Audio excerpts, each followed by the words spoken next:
Hello, everybody. This is Orlando Gill with TCTS Global. And we have the pleasure of having here today Mr. Joseph Nelson.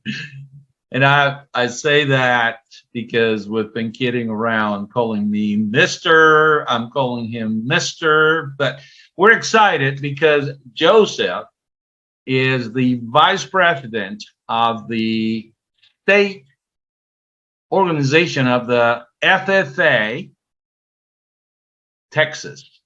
And he is a busy individual. I understand that he's going to school. He is vice president for the state organization. He's busy. So today we're going to talk about the leadership position that he has and how he's able to manage all of that, and we'll dive into his daily routine, because everything really comes out to what we do every day. So Joseph, welcome, and tell us a little bit then about yourself and what you do and why you do it, etc. Please. All right, Orlando. So I'm Joseph Nelson, and a little bit about me. I am 18 years old, so I haven't been in this game too long, but I'm certainly trying to figure it out. And I started out on a little hobby farm with my parents and my siblings. So that was that kind of instilled in me a love for agriculture, which kind of pointed me toward the FFA and all that sort of stuff. So I grew up in Texas, over a small town in East Texas called Gilmer. And so with that, I grew up, taking care of cattle. I grew up building things, welding, and all sorts of stuff. And I also had 4 other siblings. So with that, it instills in you a different kind of just being when you've got that many siblings like that, all in kind of cohesion together, also in competition together. So with that, I did some moving around, but I eventually ended up back in Gilmer for high school. And so my FFA journey started in my freshman year of high school. So Okay. With that, I wanted to do a lot of what my dad and what my siblings had done in FFA, and that kind of started me off, just trying to compete against them, do better than they did, which is an interesting thing because they were pretty stellar. And so I quickly realized that's not necessarily the way to go about it. And I kind of started to forge my own path. And that led me to leadership in the FFA. So they were really good at all the contests, which I was decent at, but leadership is definitely where I gravitated to more. And so with that, I started at the lowest level, which is chapter level. And I went through district, area, and then I decided I wanted to run for state office. And so state office is a big responsibility. Essentially, you are one of 12 state officers that represent 156,000 FFA members at the state level. 156,000 FFA members. Yeah. Goodness. And actually, now that I think about that, that was whenever we were elected. So now it's 167,000. Goodness. Yep. You continue to grow. Just in those few months, it's grown. Big responsibility. It tends to be a lot. Yeah. It tends to be a lot. And so what we do in this position is we visit schools and give different workshops about agriculture and leadership.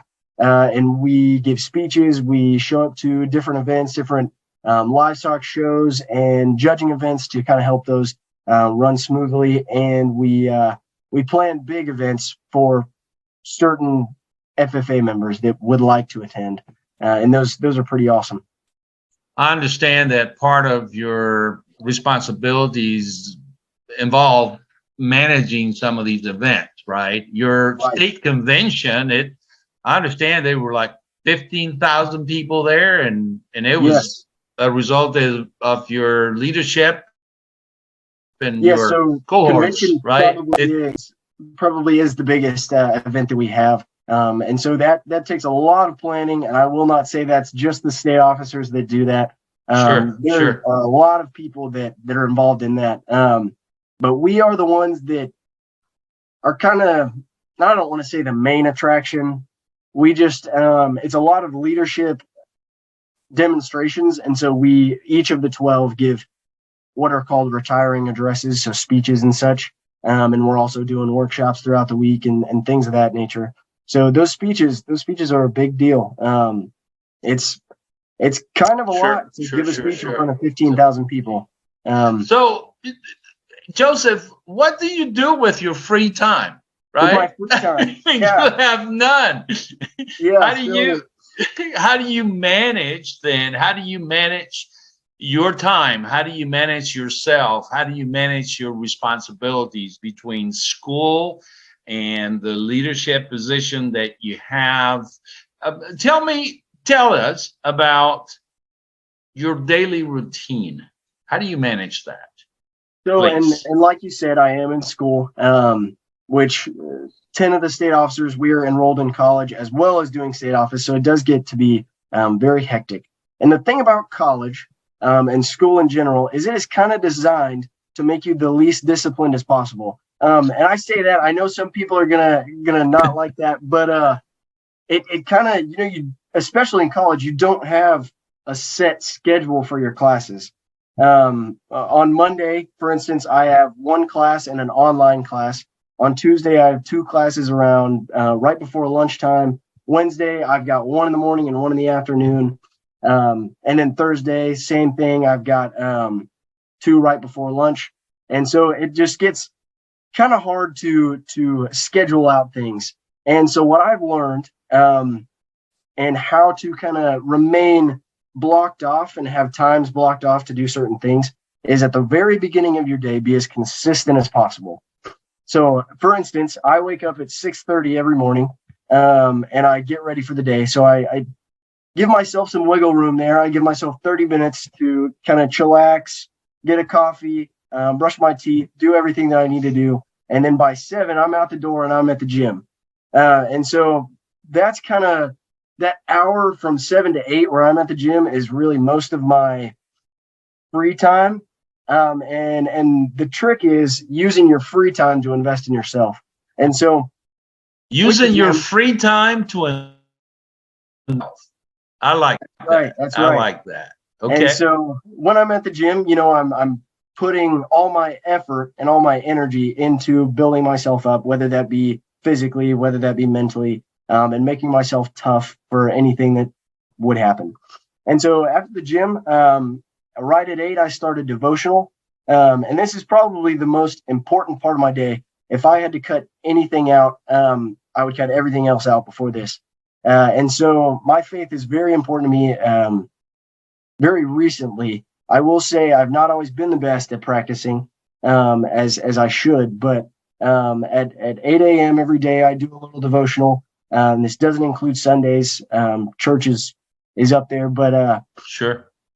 I think consistent practicing of the things that you care about is really how you remain invested in life and engaged amidst all the things that we have and the things that we put upon ourselves. So I always do that, and then the rest of that hour there from 8 to 9 is just planning my day. If I have any specific things, I put it on a to-do list, and then I make sure that I have time in the day to do that. So my first class, and this is specific to this semester because for college students, classes change every semester. So at 9, my first classes start.